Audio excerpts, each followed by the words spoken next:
TGBN TV.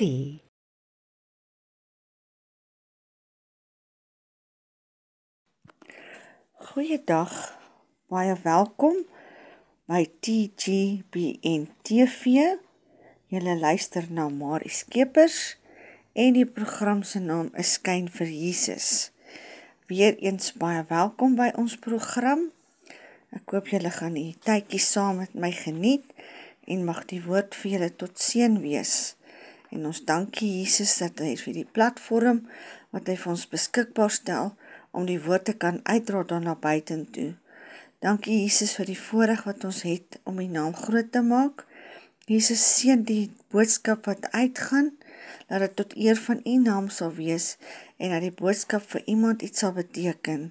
Dankie Jesus weer eens vir die voorreg wat ons het om u naam te kan uitdra daarna buiten toe. Ons loof en ons prys en ons eer u. Al die lof, al die eer en aanbidding kom u toe, in Jesus se naam. Vandag gaan ons bietjie gesels oor geloof. Daar's 'n hele paar gedeeltes. Ons begin by Markus 5 vers 21 tot 42. Dis nogal 'n redelike stukkie. Dit gaan oor die dogtertjie van Jairus en die vrou wat aan bloedvloeiing gely het. En toe Jesus weer in die skei oorgevaar het na die ander kant, het 'n groot menigte by hom vergader. En hy was by die see. En daar kom een van die owerstes van die sinagoge met die naam van Jairus. En toe hy by hom sien, val hy aan sy voete neer en smeek hom dringend en sê: "My dogtertjie is op haar uiterste. Kom, lê haar die hande op, sodat sy gesond kan word en sal lewe."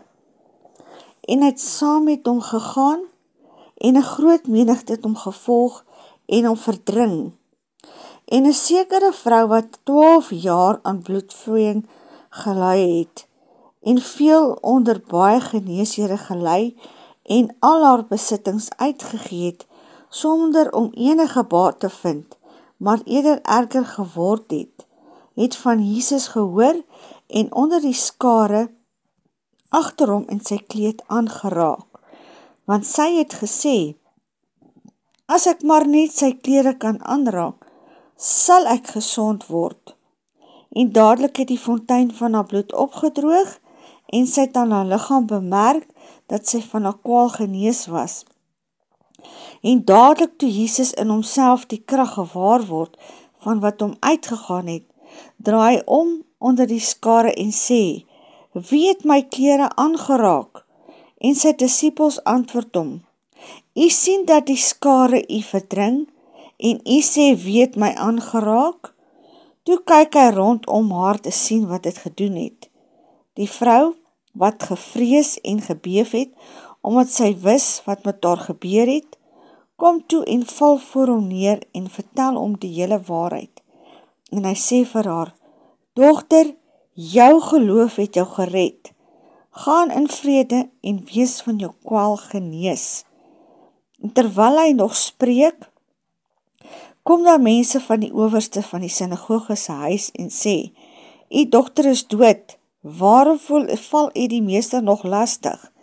Maar dadelik, toe Jesus die woord hoor wat gespreek is, sê hy vir die owerstes van die sinagoge: "Moenie vrees nie, glo net." En hy het niemand toegelaat om saam met hom te gaan nie, behalwe Petrus en Jakobus en Johannes, die broer van Jakobus. En hy kom in die huis van die owerste van die sinagoge en sien 'n rumoer, mense wat baie ween en huil. En toe hy binne gaan, sê hy vir hulle: "Waarom gaan julle so te kere en ween julle? Die kind is nie dood nie, maar slaap." En het hom uitgelag, maar hy het almal uitgedryf en die vader van die kind saamgeneem en die moeder en die wat by hom was en ingegaan waar die kind lê. Toe gryp hy die hand van die kind en sê vir haar: "Talita, kumi," wat as dit vertaal word beteken: "Dogtertjie, ek sê vir jou, staan op." En die dogtertjie het dadelik opgestaan en begin rondloop, want sy was 12 jaar oud en hulle was uitermate verbaas. Hier wys dit vir ons van 'n baie sterk geloof. Die vrou het 12 jaar aan bloedvloeiing gelei. 12 jaar wat sy by allerhande dokters was. Oralste was, sy het haar besittings moes sy verkoop, sy het haar geld alles gebruik om by hoeveel dokters te kom, maar niks het gehelp nie. En vir 12 jaar het sy aan bloedvloeiing gelei, en sy is uitgeworpene gewees ook, so sy mag glad nie met iemand aan aanraking gekom het nie, want sy is onrein. Maar op 'n dag toe sy vir Jesus sien, het sy net besluit, en sy het net vir haarself voorgeneem, sy gaan net aan Jesus, as sy net aan Jesus se kleed kon raak, as sy net aan die soem van sy kleed kon raak, sou sy genees geword het. Sy het vasgeglo, as sy net aan Jesus se soem kon raak, die kleed van sy soem kon raak, sou sy gesond word. En sy het deur al die skare heen, hoeveel honderde mense was daar, en sy het deur almal deurgedring, en sy het net aan Jesus se kleed geraak, en sy het gesond geword. So sterk was haar geloof, dat sy geglo het, sy het geweet, as sy net aan Jesus se soem kon raak, sal sy gesond word, en sy het aan sy kleed geraak, en onmiddellik het sy gesond geword. Dis geloof, en Jesus het agtergekom, en hy het vir haar gesê, gaan heen, jou geloof het jou gered.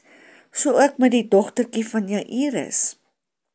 Terwyl hy besig was met die vrou, die mense by hom gekom, hy het die owerstes het by hom gekom, sê sy dogter is siek, en terwyl hy met die vrou besig was, kom hulle, toe sê hulle, maar dis nie meer nodig om te gaan nie, want die dogtertjie is dood. En Jesus sê vir hulle, moenie vrees nie, sy slaap net. En Jesus het gegaan na die man se huis toe, hy het almal verdryf, gesê, hoekom huil julle, hoekom gaan julle so te kere, en hy het almal weggewys, hy het almal weggedryf, hy het net die moeder en die vader in die huis gevat, en van die disciples, en hy het die hand gevat, en hy het vir haar gesê, sy moet opstaan, en sy het gesond geword. Dis geloof, so dit is 'n sterk geloof, wat die mense gehad het, so moet ons ook geloof hê. Dan lees ons in Genesis 22 van Abraham wat vir Isak moes offer. Dit is geloof. Wie van ons gaan bereid wees om ons kind op te offer, om ons kind op te gaan doodmaak en te offer vir die Here. En Abraham se geloof was so sterk. Sy geloof was so sterk, hy het net op Jesus vertrou, en hy het geweet en geglo, Jesus sal hom help, want hy moes sy enigste seun, wat hy so lank voor gewag het, sy seun Isak, wat hy soveel jare moes voorwag, uiteindelik het hy en Sarah vir Isak gehad, en nou skielik sê die Here vir hom, hy moet vir Isak gaan offer. Wat 'n groot stap is dit, wat 'n groot offer is dit om te doen. Maar Abraham het vasgeglo, en hy het opgegaan na die berg toe. Hy het die hout gevat, en hy en Isak is op na die berg toe. En op die berg het die Isak nog vir hom gevra, maar waar is die lam, of waar is die ding wat hulle moet offer? Maar Abraham het geglo, en hy het vir Isak op die offeraltaar gesit, en die oomblik toe hy vir Isak wou offer doodmaak, toe sê die Here vir hom, hy moet stop, sy geloof het hom gered, en toe was daar in die bos 'n bok, wat hy kon offer. So sterk was Abraham se geloof, dat hy bereid was om sy enigste seun, Isak, te offer vir die Here. Dis geloof, wie van ons gaan bereid wees om dit te doen? Dan lees ons in Daniël 3, vers 16 tot 18, van Daniël se 3 vriende. Daniël se 3 vriende, hulle die koning en die mense wat gehad het, hulle moes die koning aanbid. Maar Daniël se vriende het geweier om die koning te aanbid. Hulle het net vir Jesus aanbid. En die mense, die koning het almal het kwaad geword, en die koning het bevel gegee om hulle in die vuuroond te gooi.